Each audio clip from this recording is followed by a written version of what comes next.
Hey everyone, my name is Sally Hayes and I am the founder of MantraCast, and we are here today with Jessica Jennings, who is the founder of Ma Yoga for pregnancy, postpartum, and beyond. Hey Jessica, how's it going? Hi, thanks so much for having me. Hi, I'm everybody. I'm so excited to have you here today. I personally love yoga. I've done 4 yoga teacher trainings, never with the intent to teach yoga, just based out of pure learning for yoga.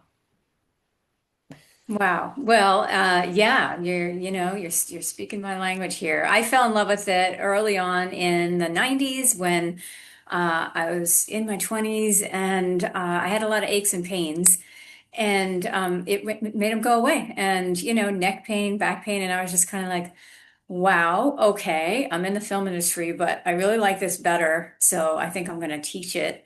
But I also felt like I wanted to know the method behind the magic, like why, right? A lot of people said, well, it was stress, and now you're not stressed. But like, I don't get that. Like, what does that mean, right? And I'm kind of a scientist. And so, yeah, so I kind of went on a journey of like, why does one pose sometimes help us out of pain and sometimes hurt?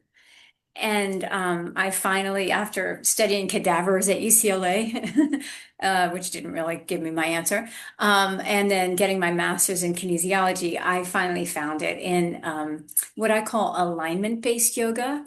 Now, every yoga has alignment, but alignment-based is really this idea that what we're doing inside the pose is what matters the most. And it's at the outer, like this is a pose right now. And so every breath is an opportunity to align with our highest potential, whether that's on a physical, biomechanical level or mental, energetic, spiritual. So basically, yeah, that's what I really fell in love with, and now that's what I teach.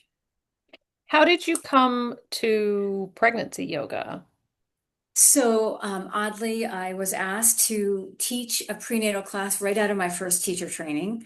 And I was terrified and knew nothing about what pregnancy except the basics, I guess. And so I went in there with, first all the yoga philosophy. Like I was like, you guys are the goddess and you're just so round and voluptuous. And they were just like, what are you talking about? Like I feel like horrible, like I have a new ache or pain every moment, and I'm not sleeping well, and I have low energy, and like all the things, right? And so then I was like, well, maybe I'll do, therapeutics, right? I knew a lot about biomechanics by then, and so I was like, who has wrist pain? And we got everybody out of pain, but I was still kind of not in love with it and feeling like I was kind of missing something.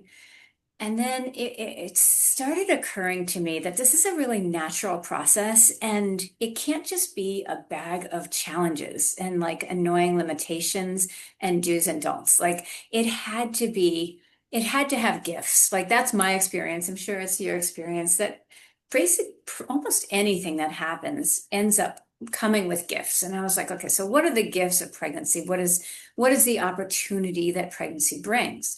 And I started observing my students and the way that they changed. Someone would come in and just full of anxiety and just feeling kind of isolated and like not knowing what was going on, maybe even feeling a little of the blues.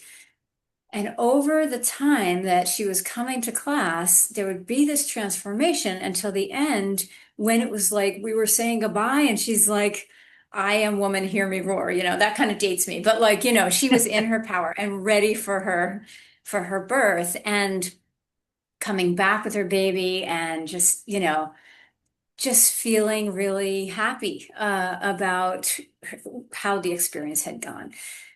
And what I realized is that pregnancy is an opportunity, not unique, but rare of in life when we are actually encouraged to slow down, turn inward, start to really listen to our body and take care of ourselves, right? And I started to realize that, in yoga, there are three parts of life force, right? Life force energy being prana. It's very intelligent. It's the most intelligent thing we know, way beyond AI.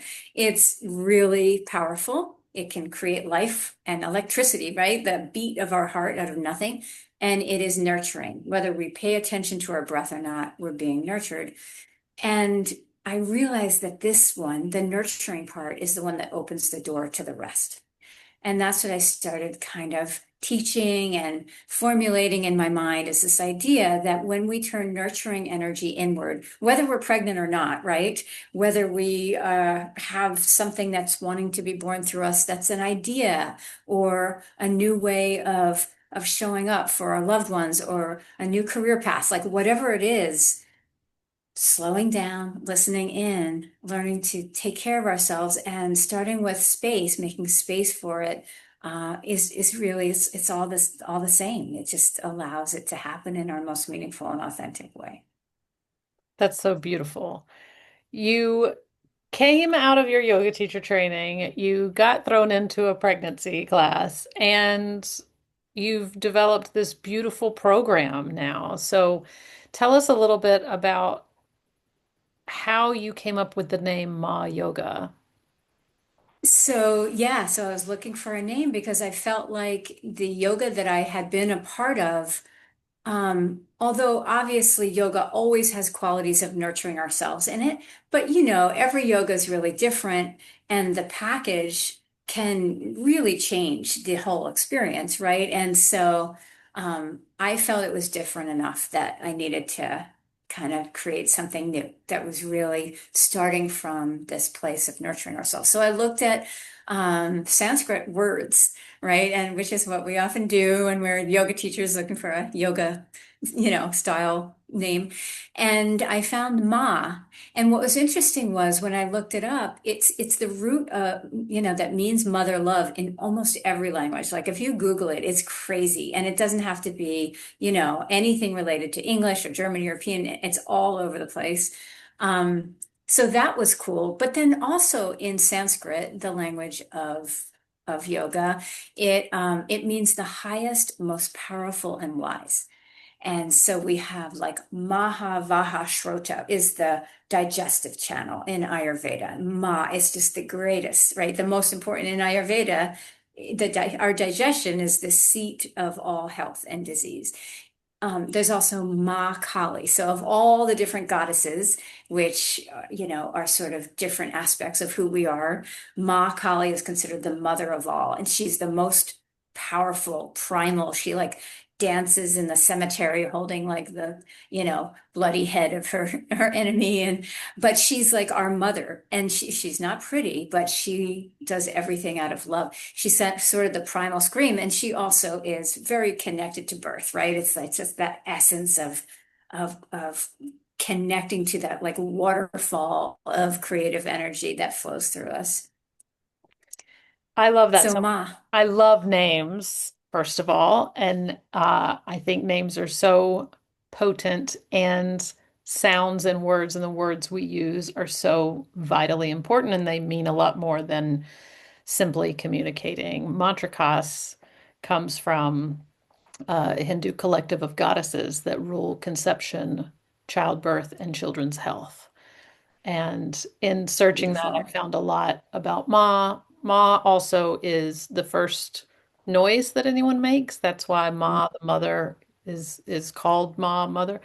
Um, and also the sound actually helps your body release a natural antidepressant that keeps you nice and relaxed. So, Oh, I love that. yeah. Yeah, when I was giving birth, I used that sound a lot. It was kind of like oming, but I don't know, whatever came out was fine. Yeah, But it exactly. was that it was very calming. Yeah, and also there's another Ma story. So I saw the hugging saint Amma. Hmm. And she was at near the airport at this, big hotel convention hall center. And I waited 6 hours to be able to get my hug from her. And I was like, this better be worth it, man. But like, so all the people in white, robes brought me up. And finally, like, it was my time. And I walk onto the stage and she just wraps her arms around me. It was just the most loving, amazing hug. I mean, I figure like if you're doing something all day long, you get good at it. But boy, she was amazing at hugging. But she also just whispered into my ear. ma, like that over and over. It was so primal. It's like makes me tear up. Like there's something very primal about that sound, I think. Yeah. Yeah, I saw her near the airport too. You did. I don't know if she comes every year, if it was the same year. That's funny. Yeah. Yeah. I think Did she there's say the same thing to you? I can't remember. It's You been don't probably remember? 10 Yeah. years at I this mean, I point. would have like really noticed because it was around the time that I was like, I had just created my yoga. It was 2009. And yeah, so it was sort of validating. I remember, I feel like they gave us chocolate. I feel like they gave us a couple pieces of chocolate or something Maybe, yeah, after you. yeah, vague recollections. But it is Uh-huh. hours and hours and hours that you wait. Yeah, It's a very yeah. interesting experience. And I love the idea also that there is this mother love available to us all. And um, we put it into our like embodied, biological mom, right? And then as we grow, we realize, wow, she's just not perfect, right? And we have to go through a thing of kind of like accepting and forgiving. But then it's like, then we can receive it for ourselves. And that's really the essence of the practices that we do. Not that it's not strengthening. So we really use our strength, but we always start from a place of self-love. And if you think about the way that you would talk to a toddler who is trying to learn to walk and falls over, I mean, obviously you'd be supportive and encouraging. Of course you got this. It's all part of the process and all the things, but then think about how we talk to ourselves, right? And the gigantic cavern of distance between those two things, right? And what if we did just a little bit of that self-talk? It's okay, you're doing awesome, you're right in the right place, and you have everything you need. You wouldn't be drawn to do this if this intelligence within you and the power within you didn't know that this was your path, right? So that's kind of the place we start from. And when we start to do strengthening work, which we really need when we're pregnant and postpartum, right? Not just toning the muscles, but core work. We need to know how to do it safely and keep making space for baby. But when we start to do that, we never let go of that feeling, and that's really the practice. There is a common misconception that prenatal yoga is softer yoga or Mm. not working hard. And I know I've been to a prenatal yoga class and it is definitely not just laying around. So could you speak a little to the work that goes into prenatal yoga? Yeah, absolutely. I mean, we need our strength maybe more than any other time in life, right? We're carrying this kind of bowling ball around in our belly. It's pulling everything forward and down. We risk having this what's called diastasis recti, where the abdominal wall splits more than it naturally does and doesn't come back. Um, we have misalignments that normally in life, yeah, my shoulder tweaks every once in a while, or my hip, but like as baby grows, as our body grows, these misalignments really magnify and get more serious and create pain. So there's a lot at stake, and to tell a pregnant person, maybe you should just rest, I think is really doing her a disservice. Um,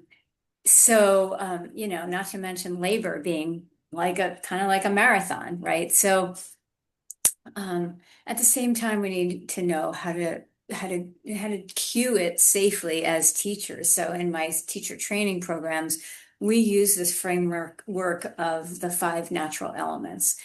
And, this is the basis of Ayurveda, and I learned them early on.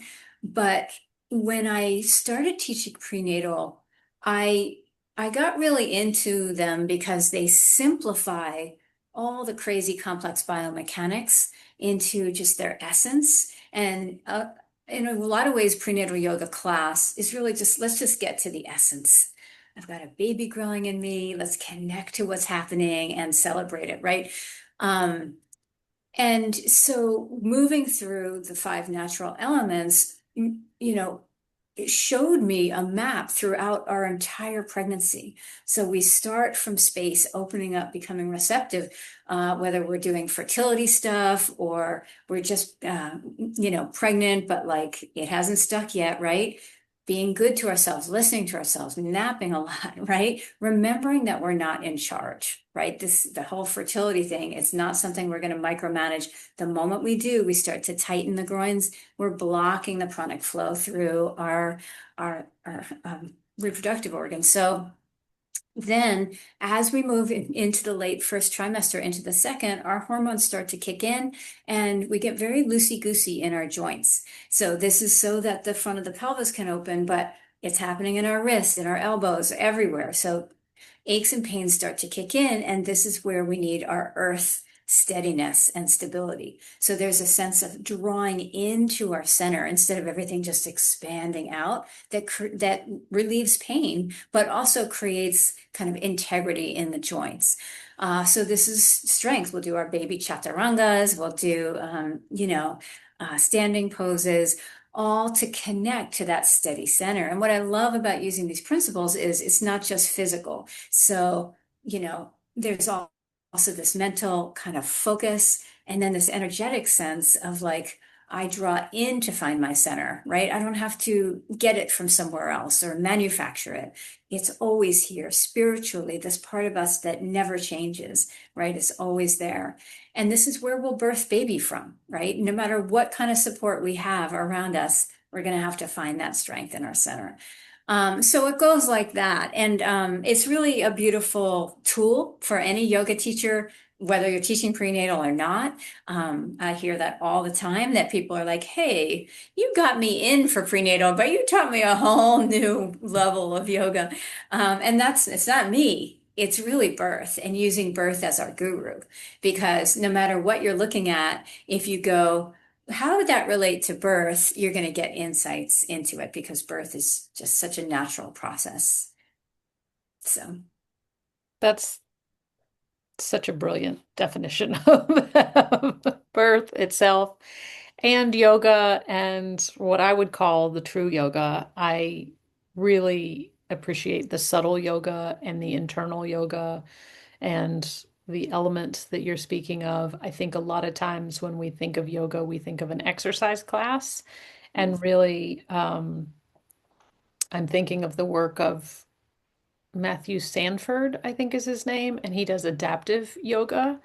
Um, mm, and he is a paraplegic, I believe, or a quadriplegic, I'm not sure, but he talks about yoga and he is an adaptive yoga instructor and he works with people who don't have full range. And his book, I think, is called Waking, and it's beautiful and mm. brilliant and talks in the same ways that you're talking about the subtle body and the lessons. And that's what I think the purity of yoga is. It's a tool to help us navigate this human existence in this physical body. Wow, that's beautiful. Yes. Yeah, I want to read that. Yeah, And it reminds me of my first yoga teacher who used to say, like, even if you can only move one finger, you can do yoga. There's a yoga within the yoga for you. And I really believe that.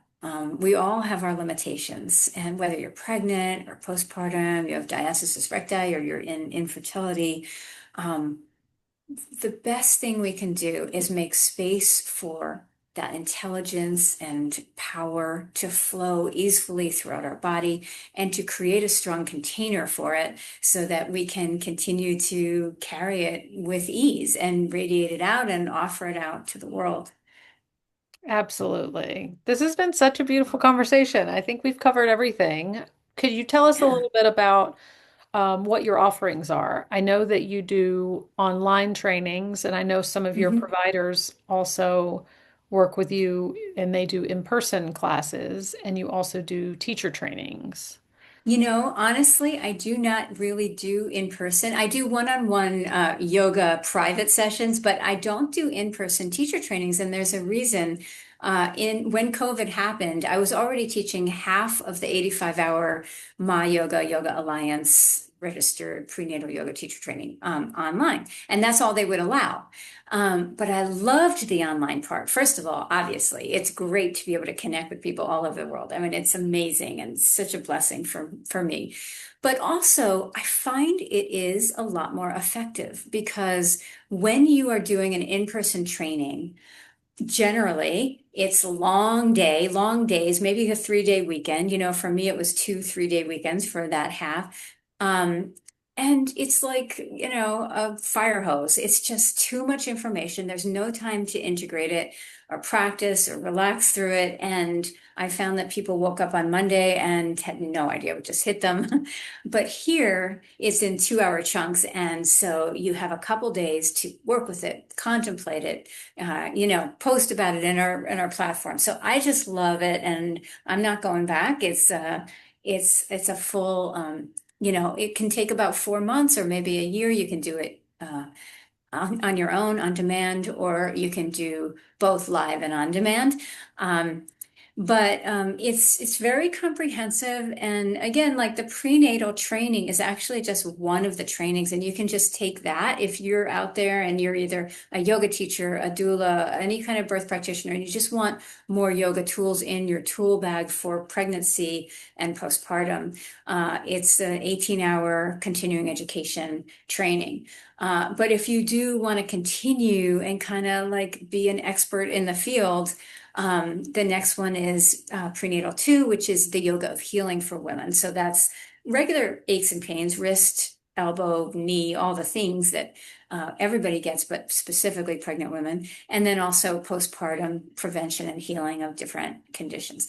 And then we have Ayurveda, which is the off the mat self-care, daily rhythm, food as medicine. Again, for all of us busy nurturers, like if I have 5 minutes in the morning, what's the best thing I can do to support my energy and health, my immune system, um, and these are really life-changing. What I call anchor practices. So I always want all practitioners to take that one, but everyone's always interested in the prenatal. But I'm like, no, do this. But it's also great for our for pregnancy and motherhood. So we have different sessions on just those. And then the last thing is the yoga of birth. That's the only one not taught by me. It's taught by two doulas, and it's a trip through birth using yoga as our guide. But it's also very evidence-based, pros and cons of all the choices. And it's a regular birth prep class for people who are pregnant and just want to be able to make the choices that feel right for them. And there's a mentorship and stuff like that. So that's the training. And there is a free prenatal training if you're interested. Just go to prenatalteachertraining.com. And then our teachers, once they are certified, they can teach on our platform, and we have a community and we support each other and stuff. And so it's very inexpensive if you're pregnant, postpartum, or just someone who, well, I like to say, wants to find your inner ma. You are welcome. We just teach to whoever shows up. And that's at myyoga.com. And we have over 500 classes in our app, or you can do them live with us on Zoom. That's amazing. Thank you so much for sharing all of that with us. You are such a wealth of knowledge, and this has been so great. I love that you have online classes because even in a place like Los Angeles, a lot of people say, oh, there's one class on this side of town at 5 p.m. There's one class over here at 2 p.m. I can never make it. But online, you have more options. And if you are in a city that doesn't have a yoga studio with a prenatal offering, this is a really great resource as well. So, Exactly. And if you're stuck at home with baby and it's really hard to get out of the house, you're on mute. So don't worry about baby making noise, and it's very easy and nurturing. So, well, thank you for this conversation, Sally. I just so appreciate you, and what a great interview you are. So thank thank you. you. I'm getting better. Thank you so much. And where can everyone find you? Give us your social media, your website. Everything's at Ma Yoga. Amazon Mary A is an Apple Yoga. So myyoga.com. Insta is My Yoga, and Facebook is My Yoga. I also have Ma Yoga for teachers on social as well. So, but find me, reach out. I love connecting with people, and it's really just a joy to find different people who are sort of drawn to this process of supporting life, creating life. So. Absolutely. Well, thank you so much for joining me today, and I really appreciate everything. Everyone go check out mayoga.com and Ma Yoga across all socials. And thank you so much. Thank you. Thanks so much.